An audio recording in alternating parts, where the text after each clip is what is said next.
Okay, so let us resume where we were, and today we're going to see the halacha of Tsar Balei Chaim really in detail, to try and understand the parameters of this law, the prohibition of inflicting pain on other living creatures.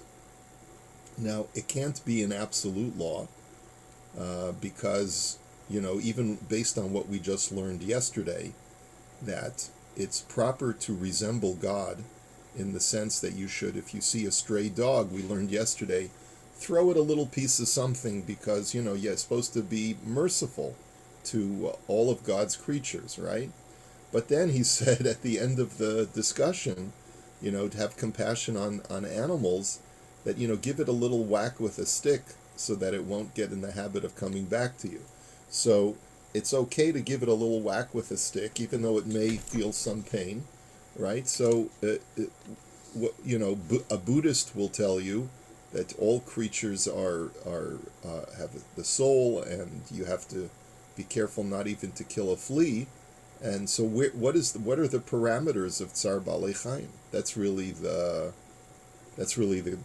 question. So, what we're going to see is, let's first take a look at the halacha in Dalid. He says, "Avol litroach begufo chayev lahatzil kol bal chai mitzar." That all we've seen up until now is that a person is not obligated to expend his own resources in order to save an animal from pain. Remember, we saw that if you stand to lose money by helping your friend do the mitzvah of te'ina, you can exempt yourself just like you can exempt yourself from the mitzvah of hashavas aveda. But if, let's say, there's no financial loss involved, and it's just a question of you physically exerting yourself to assist your friend's animal, then you have an obligation to save every living creature from pain, afilu shel hefker, even if it is an ownerless animal, va'afilu shel nachri, or if it belongs to a non-Jew. Ella sherashai litvoa schar min habalabayis acharkach. But in that scenario, where it's, let's say, owned by a Gentile, and you go to the effort of helping the animal, let's say it gets trapped or it gets hurt, and you want to try and help it, if it does take you a significant amount of time, you are entitled to ask the owner for some kind of compensation for your time. Ve'ein tzarich lomar sha'asr min haTorah litzaer kol bal chai biyadayim. And it goes without saying that it is a biblical prohibition to inflict pain on any animal, that is, actively. Ela im kain he mitzarim la'adam, azai mutar afilu lahargam. But if they cause pain to a human being, if the animal poses a threat or the animal poses a nuisance, so then, even though you're going to hurt them by distancing yourself from them, that is permitted, and it's permitted even to kill animals in order to prevent them from harming you or causing you anguish. Shekevin sheyesh to'eles la'adam baharigasam, ein chosheshim l'tzaram. Why is that? Because since there's a benefit to human beings by killing them, we're not worried about the pain that they will incur through being killed. Shaharei hitira haTorah shchita. And the proof is that the Torah permits us to slaughter animals. And even though ritual slaughter is the least painful way of killing an animal, every animal, or I should say every mammal, we should probably qualify that, every mammal that is subject to the laws of shchita experiences pain when it has its throat slit. It may be a minimal amount of pain, a minimal amount of discomfort, but the pain is still real. And the Torah permits us to inflict pain on an animal if it has utility to a human being. Okay? Now, this, of course, is a very sensitive subject to many people who are vegan and to many people who are members of PETA, or very much care about the welfare of animals. But we have to be honest with ourselves that as Jews, who observe the laws of kashrus, the Torah is compassionate upon animals, but only up to a point. Because ultimately Hashem told Noach, as he was getting off the ark, I have given you dominion over these animals, including the ability to eat them, which means that you can make them part of your diet, even though these are living creatures. They have hearts, they have brains, they have other internal organs, but they are still permitted for you to kill them and ingest them for food, which at some point in the future we may come to the conclusion as a society that we wish not to do that anymore, and we're certainly headed in that direction. But and there's a whole there was a whole book that was written by Rav Kook in the early part of the 20th century. He was very much ahead of his time on many issues, and he wrote a book about the virtues of vegetarianism. And I think that maybe we'll look at that at some point in the future. I want to share that with you. There's a lot of stuff I'd like to share with you on this particular topic about the relationship between human beings and animals, but we'll take it one step at a time. V'chein, and similarly he continues, im tzrichim lahem l'refua o l'sha'ar devarim shehem l'tzarech ha'adam, if you can benefit from an animal's pain or death by providing a cure for human illness, that is also a justification to inflict pain and to kill animals. And therefore, ein bo mishum tsar ba'alei chayim. There is therefore no longer a prohibition of tsar ba'alei chayim. And the illustration that he provides for this, where an animal provides utility, even though through that utility you are inflicting pain, v'lachein mutar limrot notzot me avazot chayot, it is therefore permitted to pluck feathers from living geese, which was the practice. This was painful to geese by plucking their feathers. Im ein lo notza acheres. If you don't have access to other feathers, and you need to make, let's say, a down pillow or a down quilt or a down coat, right? So then it's permitted for you to pluck feathers from a live a goose. Rak shaha'olam nimnoim mishum achzarius. But the reason why Jews generally don't do this is because it's considered an act of cruelty. Yes, can you justify it? Can you justify the pain to the animal by harvesting its feathers? Yes. Is it something that Jews do? No. And he doesn't even say that it's usher to do.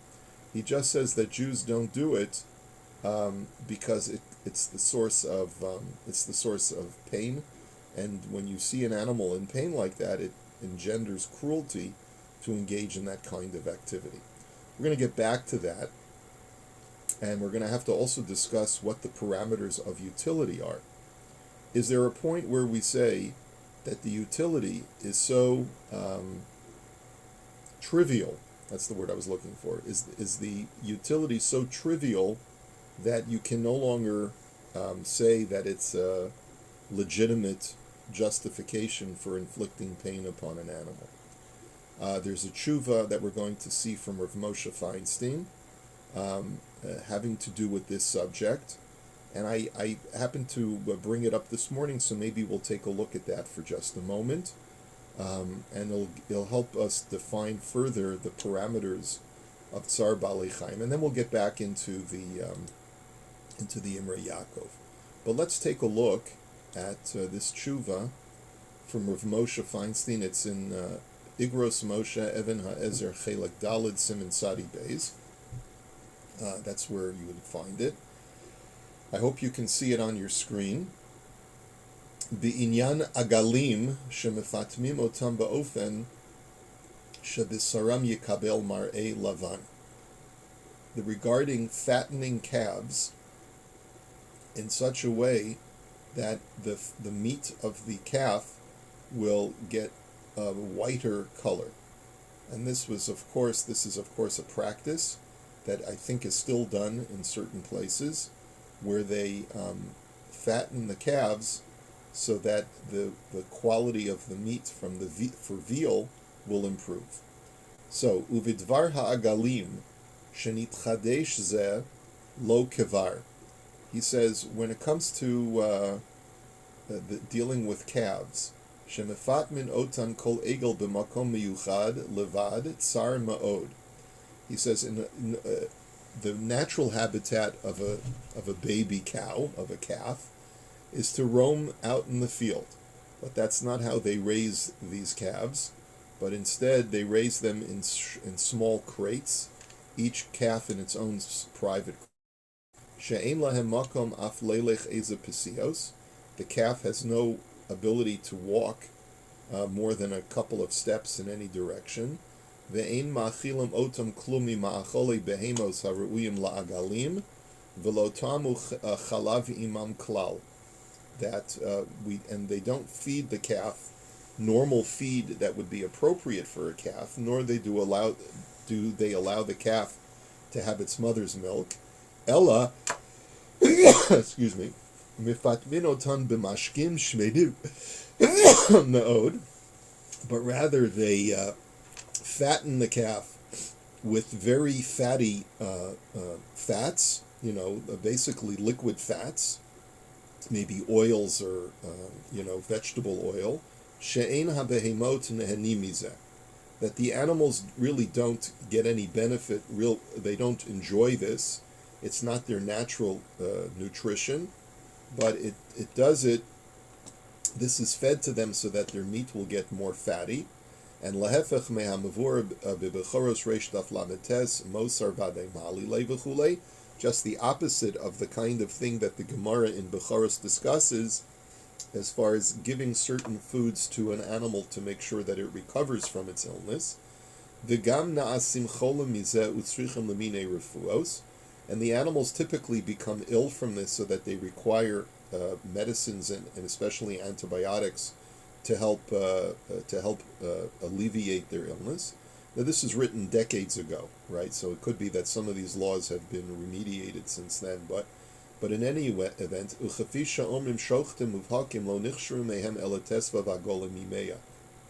he says a lot of shochtim tell us that only about 15% of these calves, when we slaughter them, are actually kosher, because their bodies are so traumatized by this kind of regimen of raising them that they develop tuberculosis, and that makes them a treifa.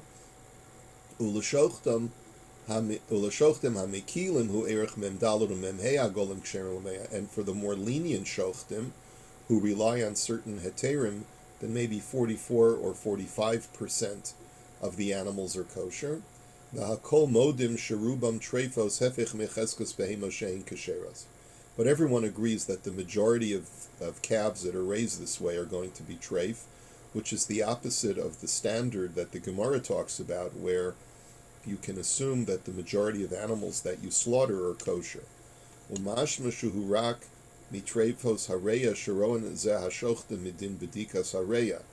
says, but when we say that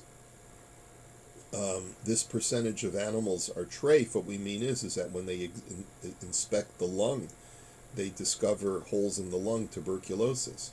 But it's also possible that they have other intestinal diseases.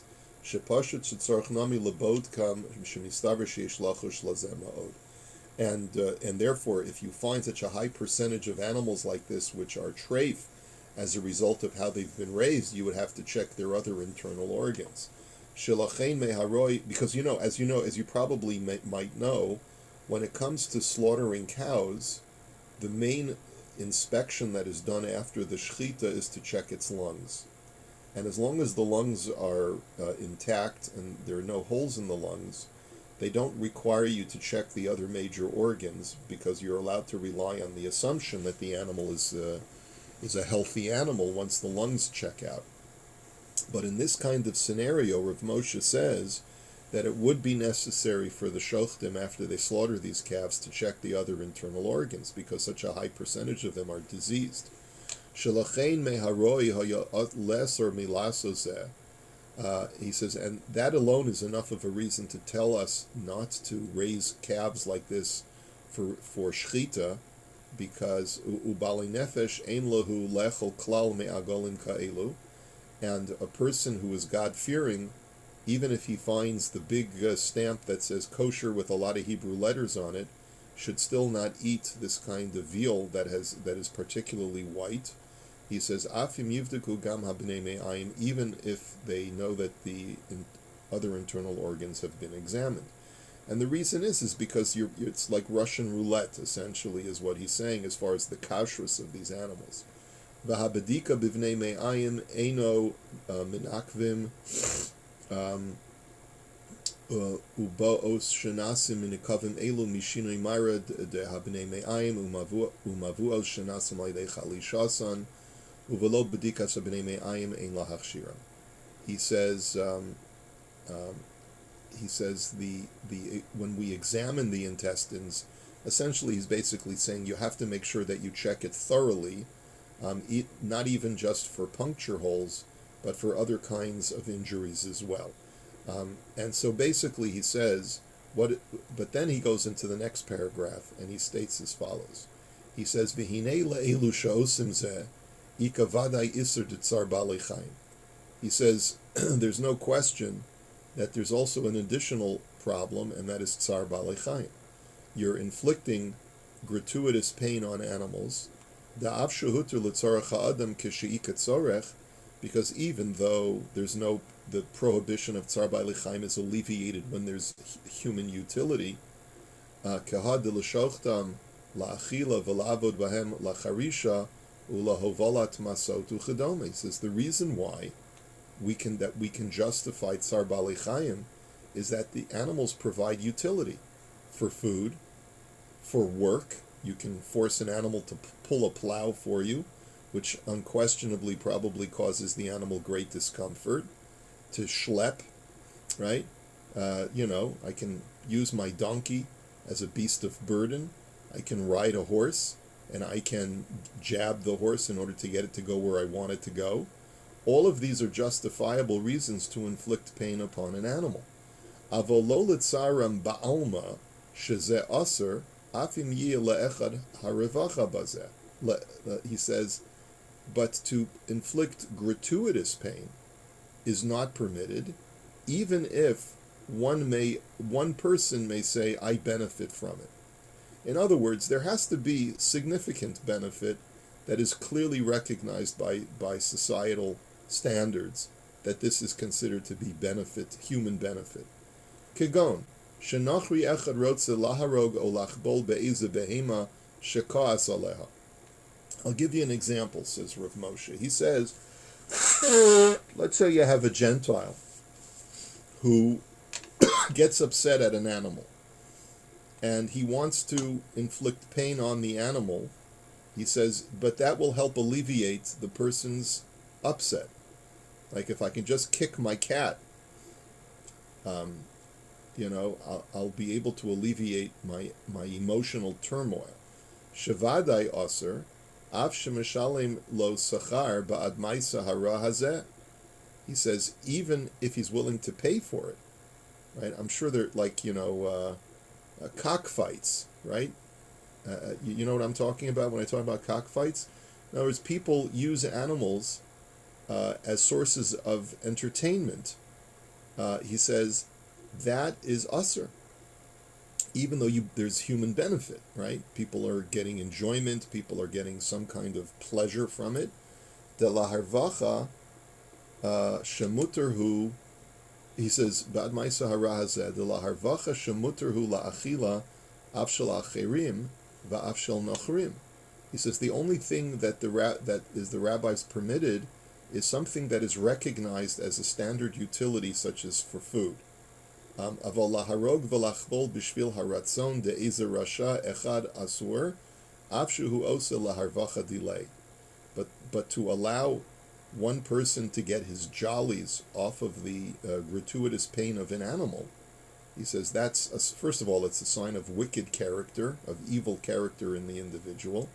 If that's his way of getting a joy in his life, is by seeing animals suffer, that in itself is a sign of evil character, and that's certainly not justification to inflict pain upon an animal. Machma shemeshalin lo ba'ad hachzariya shomer lo lasos. Bishvil ma she'ira la'echad sheyesh lo harvacha meharigat v'chavalet bal chai asur. He says, and even if the fellow is willing to pay for it, so that he can alleviate his anxiety or whatever he wants to be able to instill within himself as a result of the emotional benefit that he'll acquire through inflicting this pain, he says that is asur.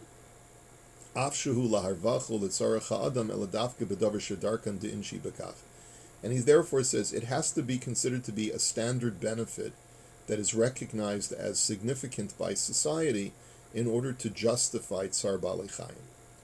Umehai taima asur leechad shemitzdaer ma'od al misas aviv lahakosis behemto me'isur de tsar balei chayim.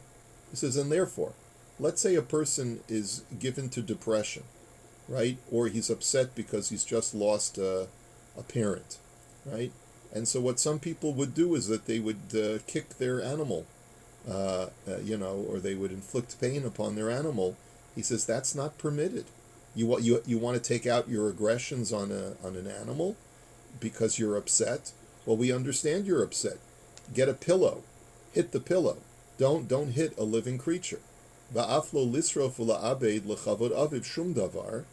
He says, and that the Torah also prohibits, by the way, destroying property when you're upset. Afshehu mechabedet aviv harbei, v'hatzar etzlo gadol ma'od. He says, even though this is a sign of wanting to show your respects to your parent, right, and you have a lot of pain because a parent has passed away, v'hachavala b'vehemto v'ivud usreifas kelav yishachei chamaso b'tzaro mizeh. And even if, let's say, inflicting or destroying things will help alleviate your anger, your pain, he says it's still not justifiable. Kidamatzinu birashi Shabbos daf kufei amud beis shepiresh al koreya b'chamaso denechshav mitakin mishum dekavid nachas ruach liyitzro shehu mishum shemeshachech es chamaso. The Gemara talks about the prohibition of tearing on Shabbos. Let's say tearing a piece of paper or tearing a piece of fabric, and the Gemara, Rashi over there says that normally to do an act of destructiveness, such as tearing something, is not considered a malacha on Shabbos, is not considered a prohibited act. However, if you're tearing for a constructive purpose, such as you're tearing a piece of fabric because it helps alleviate some of the pain by you acting destructively and getting out your aggressions, he says, even though that's a constructive thing, and therefore it's considered to be a malacha, umikol makam asr ki deisa sham mishum de'ein ze mitzorchei ha'adam. He says, but it's nevertheless asr to destroy things. And certainly not to do it to an animal, because shehuter l'tzar balei chayim af kishalom ezikin v'hargen mamish. He says, because even though you're not really injuring the animal in any significant way, the animal will be fine, it'll recover from the fact that you kicked it, but nonetheless, it's still aser. V'chein ein ze mitzorchei ha'adam lasos l'shachech yitzro v'chamoso v'sreifas v'ibud chafatzim v'kelim. He says, and that's the same reason why there's no justification to destroy property when you're upset. And therefore it's considered to be an act of bal tashchis. You're not allowed to wantonly and just gratuitously destroy things for no reason. Or that you would normally be allowed to do. You normally are allowed to act in a destructive way if there's some constructive benefit, such as getting medicinal benefit out of something. You can destroy it, and the same thing with animals. Al kol panim chazinan shelo kol davar rashai ha'adam la'asot bebehimot shemitzaer otam afshuhu laharviach mizeh. But what we see from this illustration is that just because there's human benefit or in human utility is not a carte blanche to allow us to inflict any kind of pain we want on an animal.